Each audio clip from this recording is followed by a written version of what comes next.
إن الذين يضلون عن سبيل الله لهم عذاب شديد بما نسوا يوم الحساب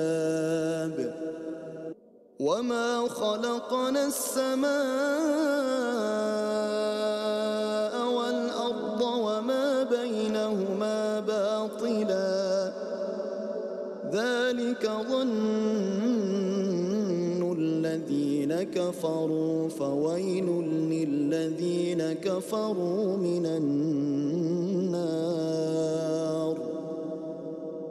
أم نجعل الذين آمنوا وعملوا الصالحات كالمفسدين في الأرض أم نجعل المتقين كالفجار.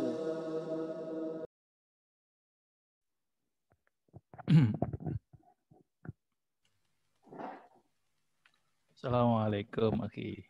Waalaikumsalam warahmatullahi wabarakatuh. Masya Allah, ketemu lagi nih kita ini. Nah, udah berapa lama Ustaz ya? Ustaz masyhur Ustaz. Lockdown itu ketemu ini. Ustaz ketemu. Ya, tafadhol silakan. Assalamualaikum warahmatullahi wabarakatuh.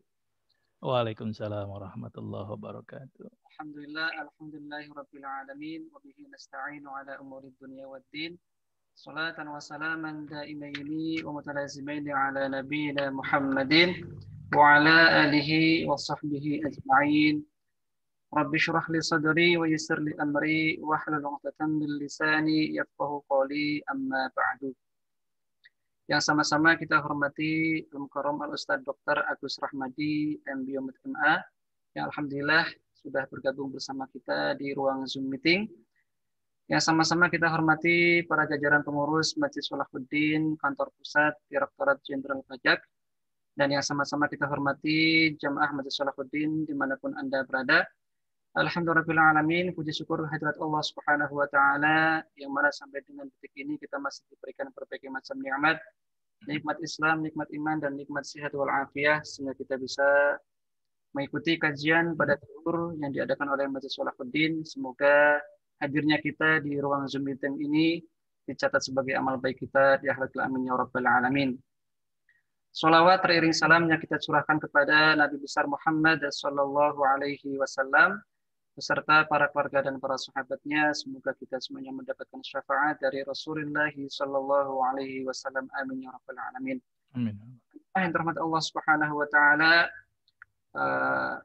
sebelum kita mendengarkan kajian yang akan disampaikan oleh beliau, marilah kita mengawalinya dengan sama-sama membaca basmalah. Bismillahirrahmanirrahim. Untuk selanjutnya adalah kajian yang mana akan disampaikan oleh beliau, Al-Ustadz Dr. Agus Rahmadi. Beliau akan menyampaikan tema paradigma sakit bagi seorang muslim. Insya Allah akan menyampaikan sampai jam 1 ke depan. Kepada beliau waktu dan tempat dipersilakan. Tafadhol Ustaz. Ya, taib. Izin ana share screen ya, Ki ya. Taib. Bismillahirrahmanirrahim. Assalamualaikum warahmatullahi wabarakatuh. Waalaikumsalam warahmatullahi wabarakatuh. Alhamdulillahi rabbil alamin. Alladzi khalaqal mauta wal hayata liyabluwakum ayyukum ahsanu amala. Asyhadu an la ilaha illallah wa asyhadu anna Muhammadan abduhu wa rasuluh la nabiyya ba'da. Allahumma shalli ala Muhammad wa ala ali Muhammad. Qala Allah Ta'ala fil Qur'anil Karim, a'udzu billahi minasyaitonir rajim. Bismillahirrahmanirrahim. Wa idza maridtu fa huwa yasfin. Shadaqallahul adzim. Kita bersyukur pada Allah karena siang hari ini Allah masih memberikan begitu banyak nikmat. Nikmat iman, nikmat Islam, dan satu lagi nikmat yang sering kita lupakan, yaitu nikmat sehat. Mudah-mudahan dengan nikmat sehat yang Allah berikan kepada kita, semakin menjadikan kita hamba-hambanya Allah yang pandai mensyukuri nikmat, Dan insya Allah, Allah akan menambahkan nikmatnya kepada kita semuanya.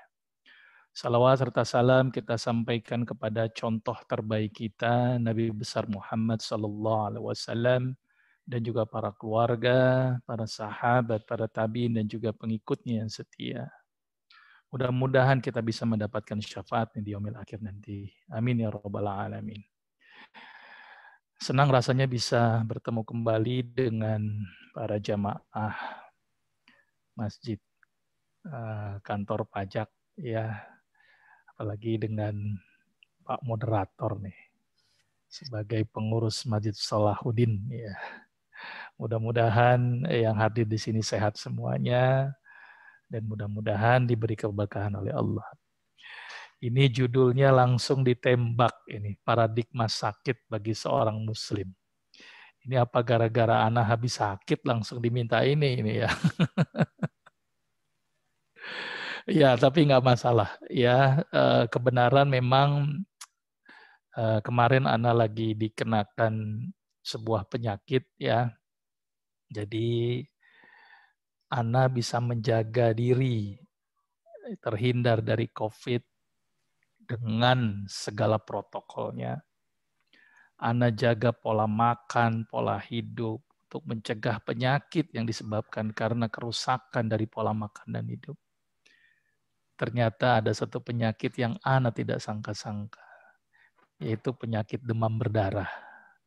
Ana bisa mengantisipasi COVID, mengantisipasi penyakit-penyakit yang berhubungan dengan pola hidup dan pola makan, tetapi mengantisipasi nyamuk ternyata Ana nggak sanggup. Dan Ana lalai di sana. Dan ternyata Allah mengirimkan nyamuk kepada Ana. Dan Ana mungkin lalai atau mungkin ini memang takdir Allah. Dan akhirnya terkenalah penyakit demam berdarah. Dan akhirnya dirawat karena demam berdarah. Dan penyakit demam berdarah ini penyakit yang luar biasa. Sekarang strainnya mungkin sudah lebih keren lagi. Dulu penyakit demam berdarah hanya trombosit saja yang turun, tapi sekarang ini demam berdarah hampir mengenai hampir semua organ. Jadi ketika terserang, anak kena ke hatinya juga, kena ke jantungnya juga, kena ke ginjalnya juga, ya kena ke paru-parunya juga. Tapi setelah masa hidupnya si virus ini, virus yang dibawa oleh Aedes aegypti ini habis, kurang lebih sekitar 7 hari, semua organ menjadi normal kembali. Dan Allah masih izinkan Ana untuk hadir di sini.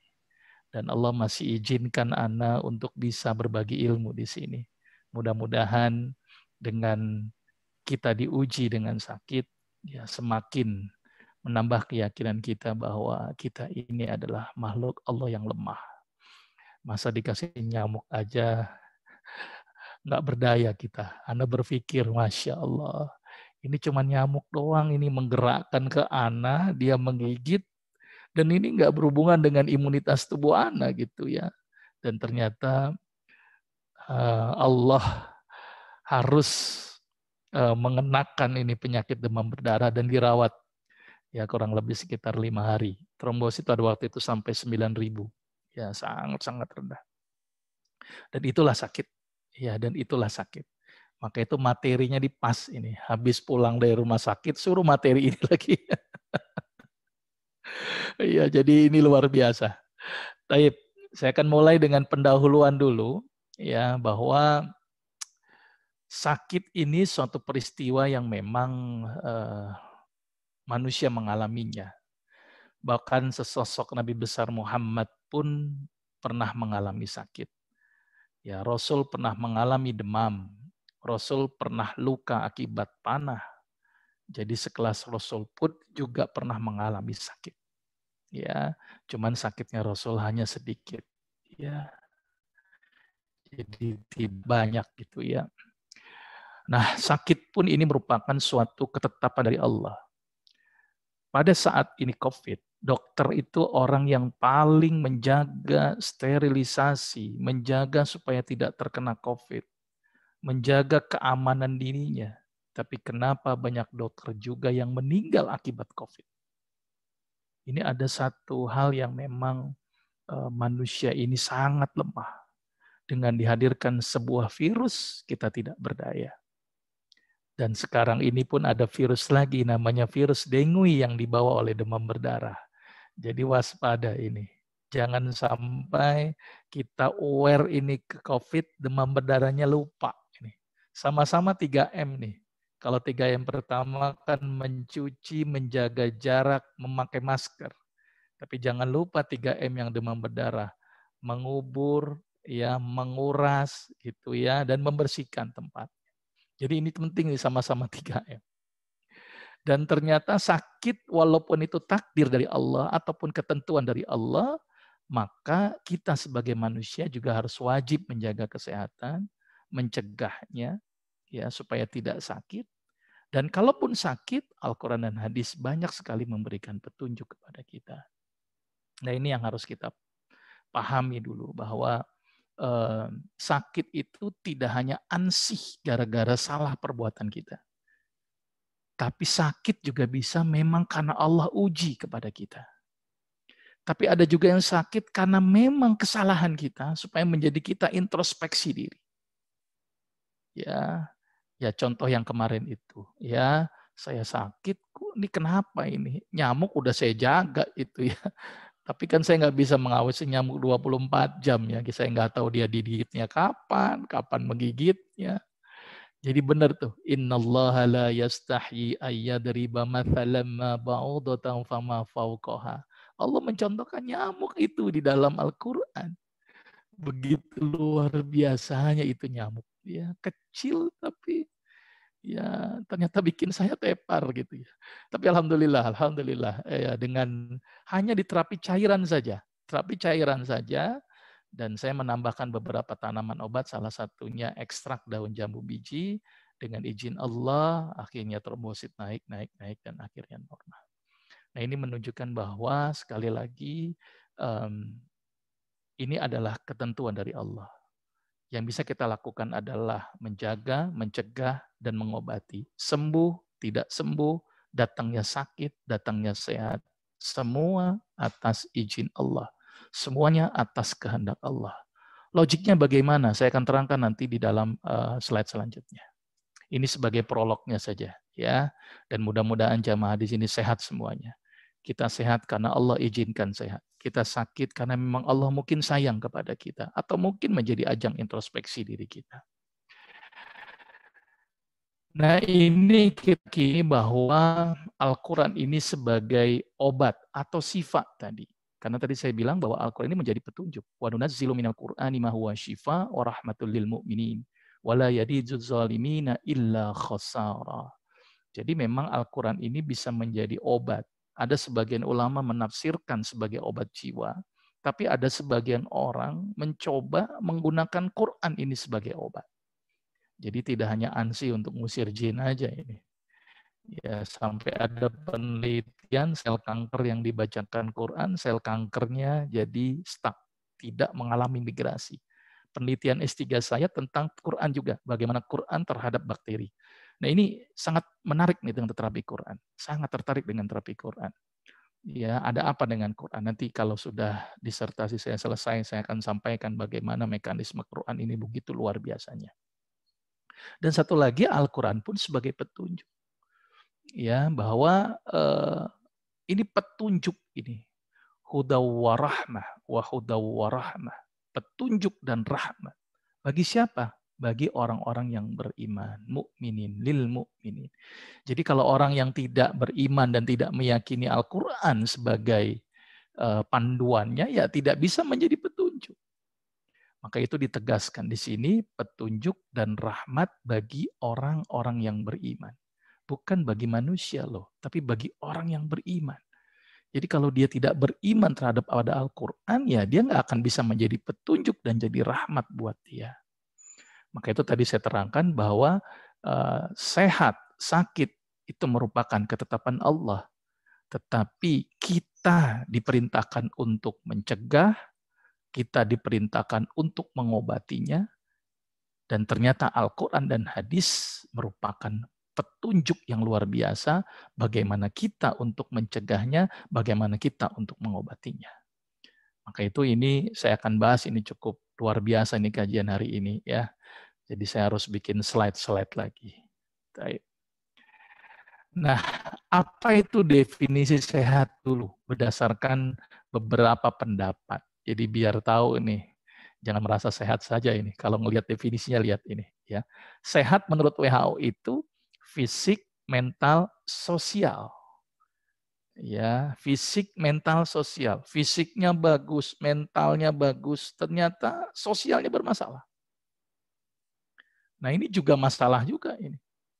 Bahkan menurut Undang-Undang Nomor 23, sosial ini termasuk secara sosial dan secara ekonomis.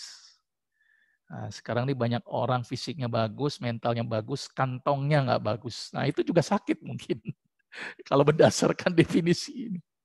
Ya, karena sekarang ini masalah ini tidak masalah COVID saja, masalah ekonomi ini juga jadi masalah. Maka itu jangan-jangan saat ini kita mengalami sakit juga. Kalau menurut Undang-Undang Nomor 23. Jadi nggak hanya badan, jiwa, dan sosial saja, yang orang sosial ini yang memungkinkan untuk hidup produktif secara sosial dan ekonomis. Nah ini menurut kriteria Undang-Undang Nomor 23. Jadi jangan menganggap bahwa kita fisiknya bagus, mentalnya bagus, jangan-jangan sosial kita yang bermasalah. Itu pun dikatakan dia tidak sehat. Itu pun dikatakan dia tidak sehat. Ya, kalau ada kriteria Pepkin, yaitu antara bentuk tubuh dan fungsi yang dapat mengadakan penyesuaian sehingga dapat mengatasi gangguan dari luar. Nah ini menurut Pepkin. Nah ini definisi-definisi sehat. Jadi silakan introspeksi diri, kita udah sehat atau belum ini ya. Tapi orang pajak insya Allah sehat semua lah, fisiknya sehat, mentalnya sehat, ekonominya sehat. Nah ini definisi sakit. Ya, jadi kalau menurut Perkins gitu ya, suatu keadaan yang tidak menyenangkan yang menimpa seorang sehingga seorang menimbulkan gangguan aktivitas sehari-hari baik jasmani, rohani, sekali lagi sosial lagi. Ya, di sini malah menurut satu pendapat bahwa tidak adanya keserasian antara lingkungan dan individu. Nah, sakit kalau berdasarkan kamus suatu keadaan dari badan atau sebagian organ badan di mana fungsinya terganggu atau menyimpang. Nah, ini lebih spesifik pada gangguan fungsi organ. Nah, ini definisi sehat dan definisi sakit. Ya, apakah kita sehat, apakah kita sakit? Silakan introspeksi sendiri masing-masing. Ya. Nah, ini yang perlu kita yakini dulu. Saya pernah mendengar itu ada seseorang yang berceramah bahwa kalau sakit ini karena dosa ini, sakit ini karena dosa ini. Ada yang tidak tepat lah. Kalau kita lihat Nabi Ayub, ya, bagaimana Nabi Ayub sakit. Apakah karena dosanya Nabi Ayub? Tidak. Nabi Ayub sakit karena memang Allah menguji. Karena memang Allah menguji kita. Dan diperjelas juga di dalam Al-Quran, وَلَنَبْلُوَنَّكُمْ بِشَيْءٍ مِّنَ الْخَوْفِ وَالْجُوعِ وَنَقْصٍ مِّنَ الْأَمْوَالِ وَالْأَنفُسِ وَالثَّمَرَاتِ وَبَشِّرِ الصَّابِرِينَ. Akan dicoba nih, sedikit doang. Dari ketakutan, mungkin takut mati, takut kena stroke, kelaparan, gangguan ekonomi, kekurangan harta, kekurangan jiwa, mungkin jiwa kita cemas, ya, dan buah-buahan. Itu diuji nih sama Allah. Jadi boleh jadi hadirnya sakit ini karena ujian dari Allah. Ujian nih, boleh jadi ini ujian. Jadi tidak harus ansih karena kesalahan kita. Boleh jadi ini ujian. Ya. Saya hampir tidak pernah merasakan rumah sakit. Baru kemarin saya merasakan rumah sakit. Bagaimana saya terpasang infus double, saya nggak bisa bergerak kanan, nggak bisa bergerak kiri. Jangankan bergerak, mau buang air kencing aja repotnya minta ampun. Jadi saya harus pakai pispot, duduk di samping, kencing di tempat, pakai tisu, tidur lagi, belok kanan, infus kiri ketarik, belok kiri, infus kanan tertarik, tulang punggung sakit. Masya Allah. Saya bilang, ini Allah nguji ini. Jadi kalau disakit tuh gimana biar ngerasain tuh dokter itu harus sakit gitu ya. Biar ngerasain orang yang sakit itu seperti apa. Jadi bersyukurlah kita masih diberi sehat, tidur masih pulas, tidur miring ke kanan. Jadi saya tahu nikmatnya tidur. Bayangkan kalau lagi sakit itu, setiap dipasang infus itu setiap 2 jam harus kencing, setiap 1 jam harus kencing. Karena saking banyaknya cairan yang harus dimasukkan. Maka bersyukurlah kita masih tidur pulas. Bersyukur banget ini kita tidak dipasang infus kanan dan kiri. Jadi sakit ini adalah bentuk ujian dari Allah. Nanti gimana ini? Sabar apa enggak? Sampai saya menemukan sebuah kata, ujian di dalam ujian. Ini saya saja pendapat saya aja, ujian di dalam ujian. Ketika saya sakit, saya anggap ini sebagai ujian dari Allah dan saat itulah saya berdoa. Nah, di dalam doa itu juga diuji sama Allah ini. Ini mau husnuzon sama Allah apa enggak? Atau jangan-jangan suuzon kita sama Allah. Saya minta, ya Allah tolong naikkan trombosit, kok enggak naik? Waduh. Nah, kita diuji lagi di situ tuh. Kita husnuzon apa suuzon? Nah, sebagai seorang muslim, kita harus berhusnuzon kepada Allah. Kalau enggak naik, kenapa? Oh, mungkin saya harus lebih lama di rumah sakit. Mungkin saya harus berpikir lagi ini. Lebih banyak berpikir, lebih banyak merenung. Karena selama ini sibuk terus-menerus tidak pernah berpikir dan merenung. Besok berdoa lagi, ya Allah naikkanlah trombosit. Enggak naik juga, malah turun. Nah ini cobaan lagi. Jadi cobaan di dalam cobaan, ujian di dalam ujian. Nah maka itu Allah nih, berilah kabar gembira. Wabasyiris sabirin. Itu bagi orang-orang yang sabar. Mudah-mudahan yang sakit, dari teman-teman di sini, dari jamaah di sini, mudah-mudahan diberi kesabaran oleh Allah. Ya, diberi kesabaran. Ingat, yang pertama adalah sakit bisa jadi ini ujian dari Allah. Ya, atau sakit sebagai bentuk sayang Allah. Saya tertarik dengan doanya Nabi Ayub. Doanya Nabi Ayub itu kalau ngelihat di ayat ini, Nabi cuma bercerita, sesungguhnya aku ditimpa penyakit. Ditimpa penyakit. Sebenarnya kalau saya ngelihat teks ayat di sini ya, ini nggak ada permintaan sembuh loh. Tapi apa permintaannya atau perkataannya Nabi Ayub? Apa perkataan Nabi Ayub coba? Wa anta arhamur rahimin. Engkau adalah Tuhan yang maha penyayang di antara semua penyayang. Bayangkan coba. Dia bilang, saya sakit ya Allah, engkau maha penyayang. Bayangin coba. Ini luar biasa nih Nabi Ayub. Sampai katanya ada kisah, Allah alam ini harus saya cek lagi ketika lagi sholat. Ada belatung ditaruh, habis sholat ditempel lagi itu belatungnya.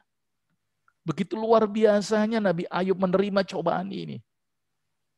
Ya, dan doanya pun bilangnya, ya Allah engkau menyayangi aku. Bayangin coba. Mungkin kita ini mohon maaf ini, kita kalau sakit mungkin penuh dengan keluh kesah. Aduh ini ya Allah kenapa kau begini? Coba lihat pernyataan Nabi Ayub. Ya, dia ngomong sakit tapi nggak bilang ya Allah sembuhkan. Tapi apa yang dikatakan oleh Nabi Ayub? Engkau adalah wa anta arhamur rahimin. Luar biasa coba. Akhirnya dilenyapkanlah penyakit. Nah, penyakit ini apa yang dirasakan oleh Nabi Ayub tidak hanya sakit fisik saja. Ditinggalkan keluarga, hartanya habis. Bayangkan coba. Jadi benar ini, definisi sakit ini bisa sampai keluarga, bisa sampai harta habis. Ya kan? Fisik juga terkena. Psikis pun juga terkena. Cuman lidah dan hatinya Nabi Ayub masih dijaga. Itu diberi kesempatan untuk zikir kepada Allah. Ini jadi sikapilah sakit ini dengan sesuatu yang bentuk bahwa Allah ini sayang kepada kita. Ya, karena kita lagi diuji sama Allah. Ini yang pertama. Yang kedua, yang ketiga, yakinlah bahwa sakit ini sebagai bentuk muhasabah. Tadi saya bacakan di awal. Wa idza maridtu fahuwa yasfin. Dan jika aku sakit, maka dialah Allah yang menyembuhkan aku. Tadi contoh. Saya contohkan demam berdarah, karena saya habis kena demam berdarah. Nyamut gigit. Tep. Terus kemudian masuklah virus melalui gigitan nyamuk, namanya virus dengue. Masuk dalam peredaran darah. Kemudian nempel si virus itu di dinding pembuluh darah, namanya di endotel. Kemudian di dinding endotel itu menempel, bergeraklah si imun tubuh kita. Ya, sebagai respon ada virus, dia bergerak. Ya, makan untuk mencoba menghalau si virus. Cuman respon tubuhnya berlebihan. Nah, ini yang terjadi pada demam berdarah. Respon tubuhnya berlebihan. Jadi kalau saya ibaratkan begini, misalnya ada maling ayam. Maling ayam ini. Harusnya cukup levelnya itu paling hansip, RT, RW, paling banter apa ya, polsek lah paling banter. Tapi yang turun cuma maling ayam doang, Densus 88, Kapolda, Pangdam Siliwangi, keluar semua itu. Jadi yang disebut dengan badai sitokin, respon imun berlebihan, sehingga berdampak pembuluh darahnya bocor akibat respon imun kita. Sehingga trombosit menutupin yang bocor. Pertanyaan saya, siapa yang menyuruh sel darah putih itu bergerak dan berespon berlebihan? Padahal virusnya cuma virus dengue saja. Bisakah kita menyuruh si imun kita? Ayo imun dong, jangan kelebihan dong bergeraknya, nggak bisa. Bisakah kita menyuruh sel kita untuk tidak membelah? Ayo sel jangan membelah. Bisakah kita menyuruh jantung kita untuk berhenti? Ayo jantung berhenti, jangan bergerak. Tidak bisa. Semua ini Allah jadikan dengan satu sistem yang luar biasa. Yang bergerak secara otomatis, dan seotomatis pasti ada perintah dia untuk bergerak. Maka itu benar, kata Allah, yusabbihu lillahi ma fis samawati wa ma fil, bahwa seluruh makhluk di muka bumi dan di langit, seluruh penjuru langit dan bumi semuanya bertasbih. Sel darah putih bertasbih, virus bertasbih. Coba kalau virus demam berdarah umurnya nggak 7 hari, misalnya dibikin 1 bulan, mati saya tuh. Trombosit turun terus. Ini 7 hari benar persis trombosit langsung naik. Coba ditentukan waktu si virus itu. 2 sampai 7 hari. COVID juga sampai 14 hari. Ternyata ada fase hidupnya. Siapa yang menyuruh dia untuk stop fase hidupnya? Allah. Inilah sebagai ajang muhasabah. Dengan hadirnya sakit, kita semakin dekat dengan Allah atau semakin jauh dengan Allah.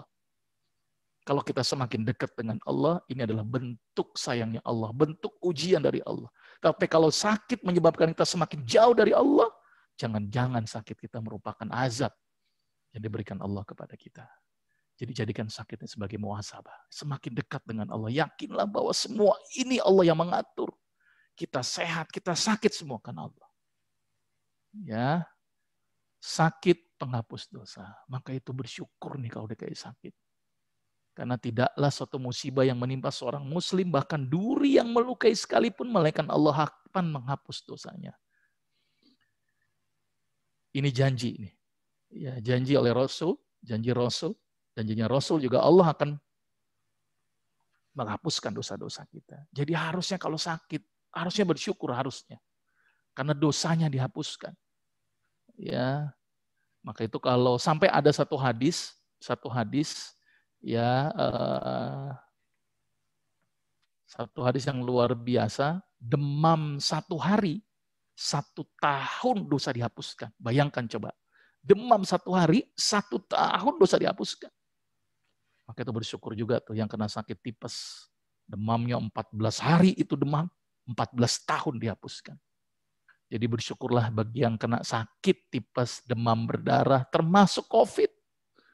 Ya, 14 tahun, 14 hari itu demam, 14 tahun di dosa itu dihapuskan. Begitu luar biasanya itu sakit. Berarti mudah-mudahan kita sakit berarti ya. Karena dosanya dihapuskan. Ya tidak begitu, tapi ini janji Allah yang melalui Rasulnya bahwa sakit penghapus dosa.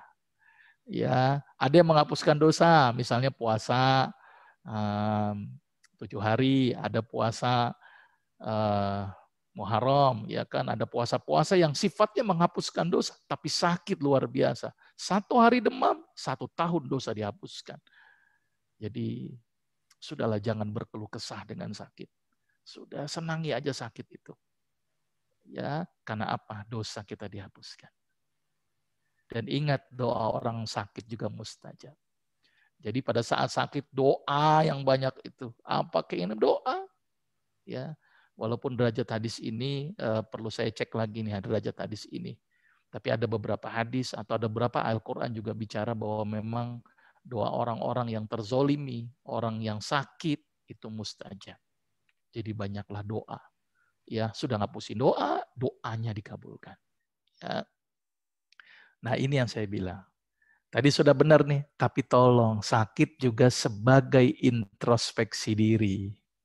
Wa ma asabakum min musibah fabima kasabat aidikum wa ya'fu an katsir. Jadi apa yang menimpa kamu ya disebabkan oleh perbuatan tanganmu sendiri dan Allah memaafkan sebagian besar dari kesalahan-kesalahan. Kenapa kok saya ini kena demam? Boleh jadi mungkin lingkungan saya tidak bersih. Boleh jadi saya tidak pakai pelindung diri secara optimal. Kenapa saya diabetes? Boleh jadi karena mungkin pola makan kita yang tidak benar. Kenapa saya sakit darah tinggi? Boleh jadi makannya kebanyakan ikan asin, marah terus-menerus. Jadi banyak faktor ini. Tapi ini bisa dijadikan sebagai ajang introspeksi diri. Kenapa saya sakit ini?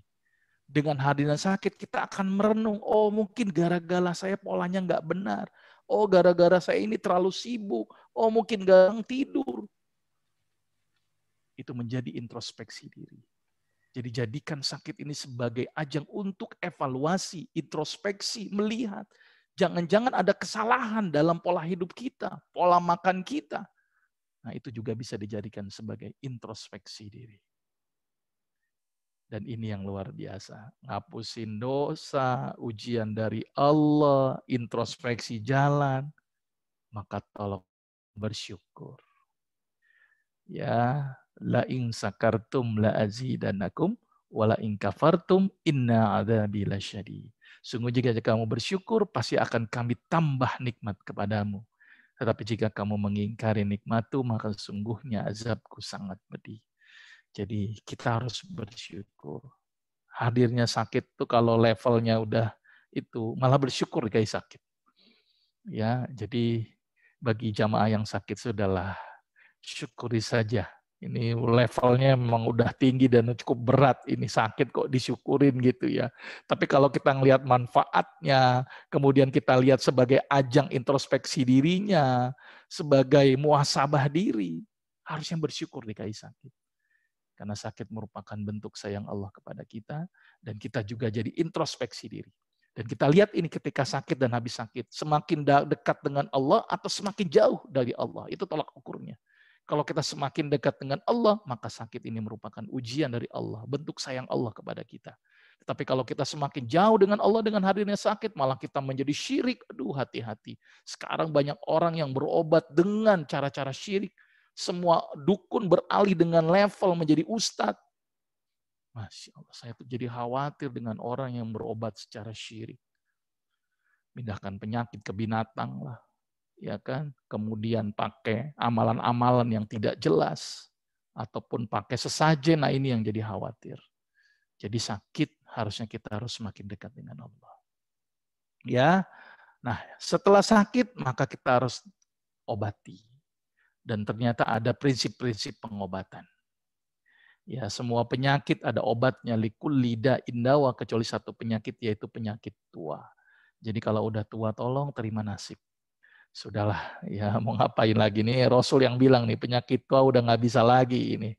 Penyakit tua apa sih dok? Ya kulitnya udah mulai keriput. Kalau perempuan sudah menopause, kalau laki-laki yang udah berat mungkin timbul prostat, sendinya udah mulai sakit, tulangnya udah mulai keropos. Nah itu memang penyakit yang sulit. Apa yang bisa dilakukan? Ya mencegah tidak makin progresif. Tapi untuk kembali ke 17 tahun lagi sulit. Itu prinsip yang pertama. Prinsip yang kedua, ingat Allah tidak menjadikan obat untuk penyakit kalian dalam benda yang diharamkan untuk kalian. Jadi saya ingatkan hati-hati, jangan sampai berobat ke yang syirik, jangan sampai berobat dengan menggunakan barang-barang yang diharamkan oleh Allah. Tapi kalau darurat gimana? Boleh kalau darurat. Ingat, kalau darurat. Ya, darurat itu artinya kalau kita nggak makan obat itu kita mati. Ya, dan keadaannya terpaksa. Jangan dibikin darurat-daruratan. Ini yang jadi masalah. Ya, jadi boleh penggunaan barang haram kalau kondisinya memang benar-benar darurat. Dan satu lagi ini seorang sahabat namanya Thoriq bin Suaid al-Ju'fi pernah bertanya kepada Nabi mengenai khamr, beliau pun melarang dan benci membuatnya. Lalu dia berkata, saya untuk bikin obat ini Rasul. Khamr bukan obat tetapi ia adalah penyakit. Artinya ini juga prinsip ini harus kita yakini ya. Kenapa ini penting?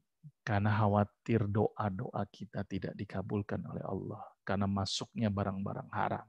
Jadi kalau kita pengen minta sembuh tapi masuk barang haram, ya percuma. Jangan-jangan nggak dikabulkan oleh Allah gara-gara masuk barang haram. Nah ini gambaran sedikit tentang bagaimana sih paradigma sakit.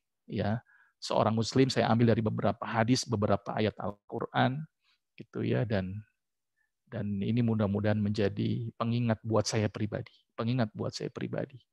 Ya, jadi materi ini pas banget ini. Nggak tahu nih Ustadz tahu saya sakit apa enggak ini, kok langsung materinya langsung yang ini ya. Jadi saya mengalami hal yang luar biasa. Ya, saya sudah jaga ini COVID, saya jaga pola makan, pola hidup, jaga nyamuk, saya nggak bisa.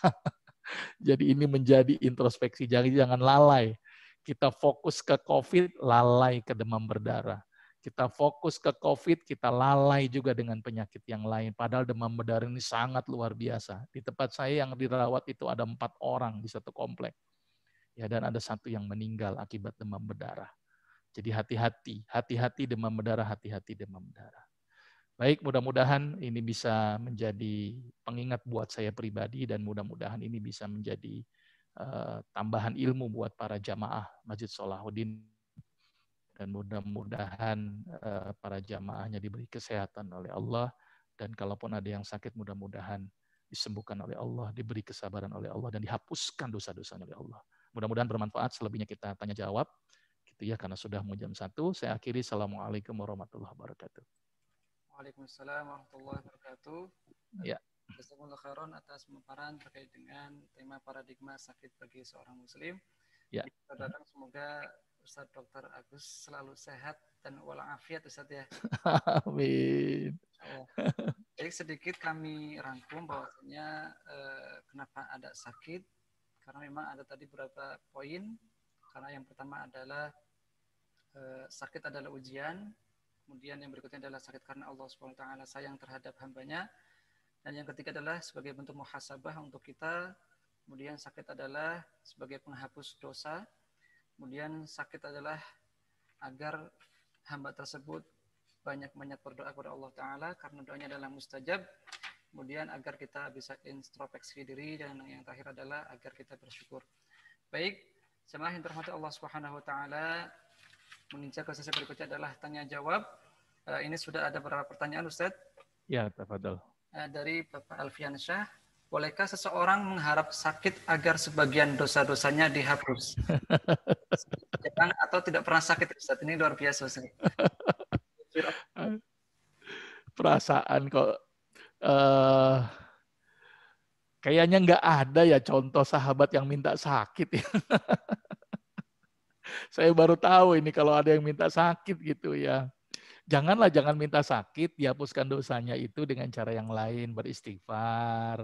Terus kemudian ada puasa ya 7 hari atau puasa Syawal, itu kan dihapus dosanya setahun yang akan datang, seperti puasa setahun. Terus perbanyak amal ibadah. Jadi janganlah meminta sakit lah gitu ya. Nabi Ayub kan nggak minta juga, memang diuji dengan sakit. Kalau saya pribadi janganlah meminta sakit gitu ya, mintanya yang sehat aja gitu ya, minta yang sehat saja, dosanya nanti dihapuskan dengan cara yang lain, tidak harus dengan cara yang sakit. Tetapi ketika sakit, yakinlah bahwa ini cara Allah untuk menghapuskan dosa-dosa kita dan menjadi tadi ajang introspeksi diri kita. Ya, saya belum tahu nih sahabat yang minta sakit, saya belum tahu ya. Mungkin kalau ada yang tahu kasih tahu ke saya, tapi saya melihat para nabi nggak ada yang minta sakit. Kira-kira begitu. Jadi nggak usah minta sakit ya, gitu ya. Kira-kira seperti itu. Ustaz, pertanyaan berikutnya, bagaimana cara praktis yang dapat diterapkan agar Quran dapat sebagai syifa selain membacanya dan mengamalkannya, Ustaz? Iya, jadi begini, ini masih banyak penelitian-penelitian ya tentang efek Quran. Jadi yang jurnal yang saya baca, jadi ada sel kanker dibiarkan dalam satu media, kemudian dia tumbuh gitu kan. Ketika dibacakan Quran, itu dia tidak tumbuh, stuck. Kenapa dia tidak tumbuh? Kenapa dia tidak tumbuh? Apakah pengaruh dengan Qur'annya atau gelombang suaranya? Ternyata dibandingkan juga dengan gelombang suara, tapi bukan dengan Qur'an. Ada sesuatu yang luar biasa di Quran. Maka itu kenapa Allah sebutkan tadi kan yusabbihu lillahi ma fis samawati wa ma fil ard, bahwa semua makhluk di muka bumi ini bertasbih. Bertasbih. Cuman tasbihnya kita tidak tahu. Ternyata tumbuhan pun bertasbih. Penelitian terbaru tumbuhan itu menghasilkan gelombang-gelombang suara yang kita tidak dengar. Yaitu. Ternyata virus pun, kebenaran saya dosen di salah satu fakultas kedokteran di UHAM. Kemarin ngajak kerjasama dengan fakultas kedokteran di Korea kalau tidak salah. Gitu ya, tentang meneliti tentang efek gelombang. Efek gelombang yang dihasilkan oleh virus influenza mau dikembangkan ke virus COVID. Dia sudah meneliti banyak sekali bahwa masing makhluk hidup itu menghasilkan gelombang-gelombang itu. Dan gelombangnya itu kita yakini adalah sebagai bentuk tasbih mereka kepada Allah. Maka itu dibacakan ayat-ayat Al-Quran, mereka itu tunduk. Nah, bagaimana cara yang paling mudah untuk menggunakan Quran? Salah satunya dengan membaca Quran. Membaca Quran. Banyaklah membaca Quran. Ya, dengan tartil, dengan tajwid yang benar. Ya, bahkan kemarin ada beberapa pasien saya, pasien kanker yang memang sudah stadium terakhir, saya bilang cobalah dengan membaca Quran. Yang banyak baca Quran, bukan dengerin kaset ya, membaca. Atau kalaupun dia tidak membaca, orang lain yang membaca. Ternyata getaran yang membacakan itu berbeda dengan gelombang yang dari kaset. Ini dari beberapa penelitian. Jadi langkah sederhana, sudah bacalah Quran. Nanti itu efeknya kesehat kok insya Allah. Gitu ya. Jadi baca, diperbanyak saja bacanya. Pasien saya itu yang menderita penyakit kanker, saya suruh 2 juz per hari itu. Tolong baca yang banyak, baca yang banyak. Karena ternyata efek gelombang ya. Ya, kalaupun misalnya Al-Quran itu dipakai untuk ruqyah, itu harus sesuai dengan ketentuan-ketentuan syar'i yang dicontohkan oleh sahabat dan para nabi. Gitu ya. Jangan sampai menggunakan Quran ya menjadi syirkiyah. Itu khawatirnya begitu tuh.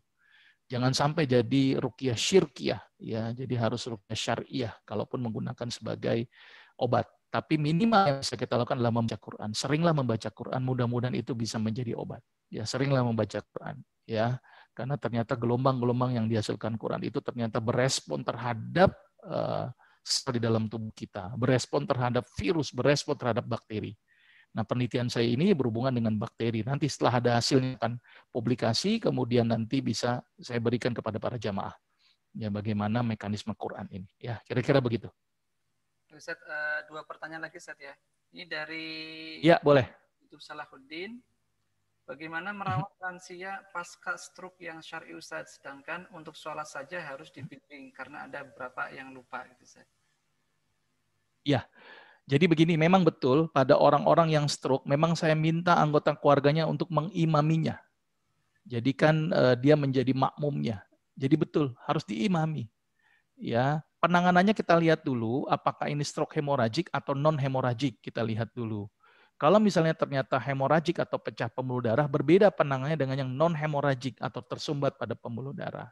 Maka itu dilihat dulu. Biasanya saya akan mengkombinasi antara beberapa tanaman obat dan kemudian saya gunakan penggunaan bekam dan akupunktur untuk menstimulus dari ototnya sambil otaknya kita perbaiki karena pusat permasalahannya adalah di otak gitu ya. Tapi ada beberapa obat yang memang tidak boleh diberhentikan secara mendadak gitu ya. Saya bisa kolaboratif antara obat kimia sintetik, tapi saya pilih yang haram saya buang-buang dulu, saya kombinasi dengan tanaman obat atau dengan pola hidup. Jadi begitu, dan kombinasi dengan bekam, kemudian kombinasi dengan akupunktur. Mudah-mudahan sih hasilnya bagus. Kemarin beberapa kasus pasien itu dengan izin Allah bagus hasilnya. Kira-kira begitu. Yang terakhir, Ustaz, Ya. bagaimana hukum transplant ya mengganti organ dengan organ orang lain, Ustaz? Ya, ini masih dalam perdebatan, masih dalam perbedaan pendapat ini dari para ulama. Karena sebenarnya transplantasi ini sebenarnya juga ada resiko, bukan berarti tanpa resiko loh. Bukan berarti tanpa resiko. Ada resikonya, apa? Penolakan. Jadi banyak kasus transplantasi yang gagal gitu ya, karena faktor penolakan.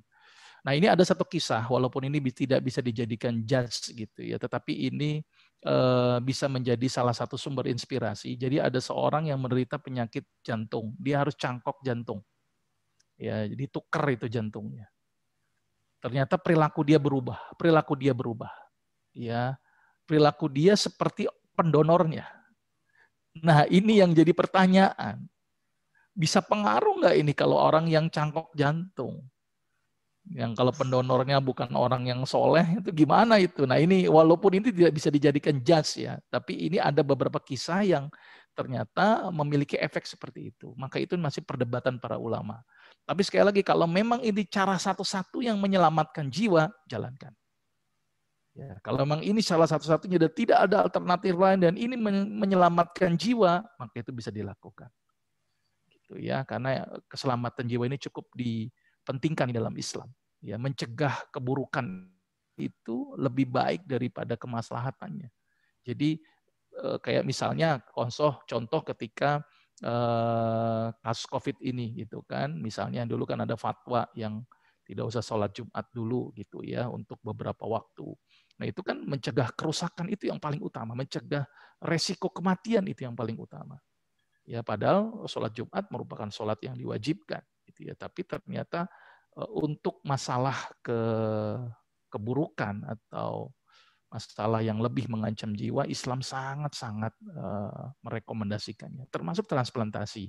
Kalau memang ini satu-satunya dan ini bisa menyelamatkan jiwa dia, ya, dan dia bisa terselamatkan, maka silakan dilakukan. Walaupun masih dalam perdebatan para ulama. Wallahu alam, wallahu alam. Kira-kira begitu, Aki. Alhamdulillahirrahmanirrahim. Jamaah Masjid Salahuddin dimanapun Anda berada, kita sudah bersama-sama mendengarkan kajian yang disampaikan oleh beliau. Akhirnya marilah kita bersama-sama ditutup dengan doa yang insya Allah akan disampaikan, dipimpin oleh Al-Ustaz Dr. Agus Rahmadi. Kepada beliau dipersilakan. Ya, baik, kita berdoa kepada Allah, mudah-mudahan Allah mengampuni dosa kita. Allah memberikan kesehatan kepada kita. Bismillah, bismillah, alhamdulillahirabbil alamin. Allahumma shalli ala Muhammad wa ala ali Muhammad. Rabbana zalamna anfusana wa illam taghfir lana wa tarhamna lanakunanna minal khasirin.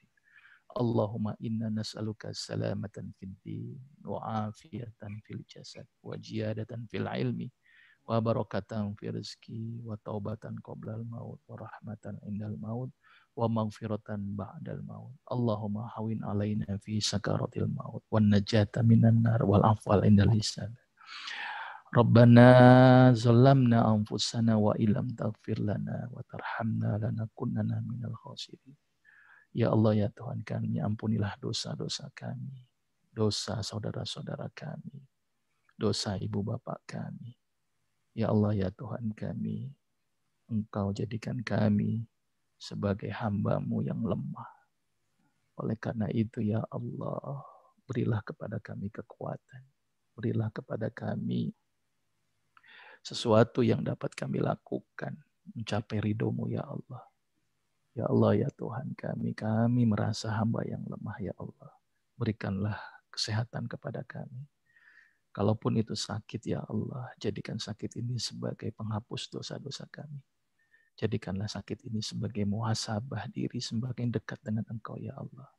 Ya Allah ya Tuhan kami, kabulkanlah doa-doa kami ya Allah. Rabbana atina fid dunya hasanah wa fil akhirati hasanah wa qina azabannar. Walhamdulillahirabbil alamin. Assalamualaikum warahmatullahi wabarakatuh.